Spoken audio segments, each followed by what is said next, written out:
Dear students, मैं Jyoti Saxena, assistant professor, government MS college Bikaner.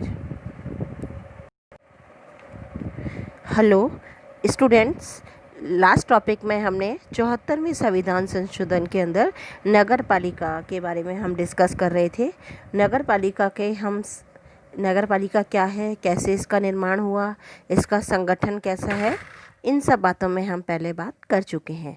आज इस टॉपिक में हम नगर पालिका में समिति व्यवस्था होती है उसके बारे में आपसे बातचीत करेंगे। समिति व्यवस्था ब्रिटिश प्रशासन से ही बहुत प्रसिद्ध रही है। किसी भी विषय पर विचार विमर्श करने के लिए समिति को हम महत्वपूर्ण मानते हैं, क्योंकि समिति में जब समिति बनाई जाती है तो संस्था के बाहर के लोगों को भी उसमें शामिल किया जाता है और उन व्यक्तियों के अनुभव, कौशल और ज्ञान का हम अपने कार्यों या समस्याओं के समाधान में प्रयोग करते हैं। अगर हमें प्रजातंत्र के उद्देश्यों को प्राप्त करना है और शासन व्यवस्था को प्रभावी तरीके से चलाना है तो हमें समितियों का गठन करना होगा। भारत में सभी नगरीय संस्थाओं में कुछ न कुछ समितियां जरूर हैं। हमारे नए अधिनियम में नगर निगम में अधिक से अधिक 15 समितियां, नगर परिषद में 14 समितियां, नगर पालिका या बोर्ड में 11 समितियां गठित की जा सकती हैं। लेकिन कई बार जब प्रशासन के कार्य बहुत अधिक बढ़ जाते हैं तो राज्य सरकार की सहमति से कुछ और समितियों का भी गठन कर सकती है।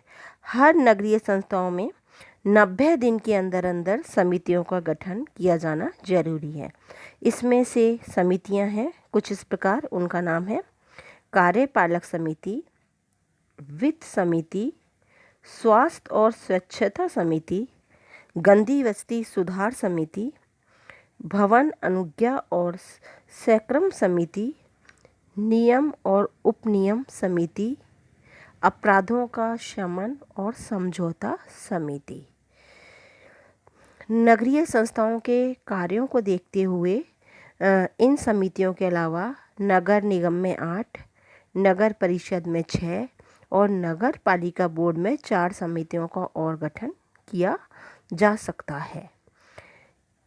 इन समितियों में ये समिति जिन सदस्यों से मिलकर बनती है उसमें शामिल है नगरीय संस्थाओं के अध्यक्ष, नगरीय संस्थाओं का उपाध्यक्ष, संस्था के विपक्ष का नेता, नगर निगम और नगर परिषद से संबंधित संस्था के निर्वाचित सदस्यों में से 7 सदस्य, जिसमें से 2 महिला होना जरूरी है, तथा नगर पालिका बोर्ड के मामलों में निर्वाचित सदस्यों में 5 सदस्य। संस्था की दूसरी जो समिति हैं उनमें इन सभी समितियों के अध्यक्ष और कार्यपालक समिति के पदेन सदस्य शामिल होते हैं। नगरीय संस्थाओं का मुख्य कार्यपालक अधिकारी इस कार्यपालक समिति का पदेन सदस्य या सचिव के रूप में भी काम करता है। नए अधिनियम में इतना कहा गया है कि जो इन दूसरी समितियां बनेंगी उसमें 10-10 सदस्य होंगे, जिन्हें इन संस्थाओं के निर्वाचित सदस्यों में से ही चुना जाएगा। इन समितियों में कुछ नॉमिनेटेड सदस्य भी होते हैं। कार्यपालिका समिति के अलावा दूसरी समितियों में नॉमिनेटेड मेंबर रखे जा सकते हैं। यदि नगरीय संस्था की किसी समिति के सदस्य यह मानते हैं कि कोई ऐसा व्यक्ति जो उस संस्था का सदस्य नहीं है और उसकी योग्यता के आधार पर वो समिति का सदस्य बनने के लिए महत्वपूर्ण है, तो उसकी समिति के कुल सदस्य संख्या के कम से कम आधे सदस्य ये एक संकल्प लें या उसका समर्थन करें और कहें कि ऐसे व्यक्ति को समिति का हम सदस्य बना सकते हैं। लेकिन किसी भी समिति में इस प्रकार नियुक्त व्यक्तियों की संख्या ऐसी समिति के सदस्यों की संख्या की 1/3 से ज़्यादा नहीं हो सकती। संस्था के सदस्यों के कर्तव्य, शक्ति, योग्यताएं, निर्योग्यताएं इन सभी से संबंधित इस अधिनियम के सारे उपबंध इस नॉमिनेटेड सदस्य पर भी लागू होंगे। समिति के अध्यक्ष हमारे नए अधिनियम में ये कहा है कि हमारी नगरीय संस्थाओं का अध्यक्ष यदि किसी समिति का सदस्य है तो वो उस समिति का पदेन अध्यक्ष होगा। नगर पालिका का उपाध्यक्ष यदि किसी ऐसी समिति का सदस्य नियुक्त किया गया है जिसका सदस्य अध्यक्ष नहीं है तो वह उपाध्यक्ष उस समिति का अध्यक्ष बन जाएगा। नगर पालिका किसी सदस्य को ऐसी समिति के अध्यक्ष के रूप में भी नियुक्त कर सकती है जिसका कोई पदेन अध्यक्ष नहीं होता। हर समिति जिसका कोई अध्यक्ष या नगर पालिका के द्वारा नियुक्त कोई अध्यक्ष है, हर बैठक में जिसमें ऐसा अध्यक्ष उपस्थित ना हो, अपने सदस्यों में से ही ऐसी बैठक का अध्यक्ष नियुक्त करेगी। इसी प्रकार हर समिति जिसका कोई अध्यक्ष नहीं होता, अपने सदस्यों में से ही समय समय पर अपने अध्यक्ष बना सकती है। समितियों की बैठक।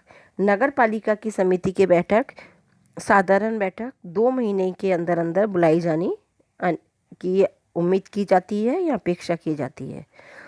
समिति की बैठकों में वही प्रोसेस अपनाया जाता है जो नगर पालिका के द्वारा निर्धारित किया जाता है।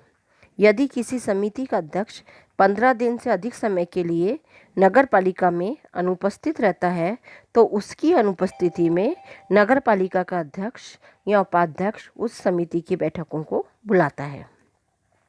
समिति जैसा भी सही लगे उसको अपनी बैठक बुला सकती है, उसे पोस्टपोन कर सकती है, लेकिन समिति का अध्यक्ष जब भी उसे सही लगे वो समिति के कम से कम 2 सदस्यों के लिखित अनुरोध पर और उस अनुरोध के प्रस्तुतिकरण के 2 दिन के बाद समिति की विशेष बैठक बुलाएगा। समितियों में गणपूर्ति 50% निर्धारित की गई है। किसी भी समिति की किसी भी बैठक में तब तक कोई कार्य नहीं किया जा सकता जब तक कि उस समिति के आधे सदस्य उपस्थित नहीं होते। नेक्स्ट क्लास में ये टॉपिक आपका स्टूडेंट कंटिन्यू रहेगा।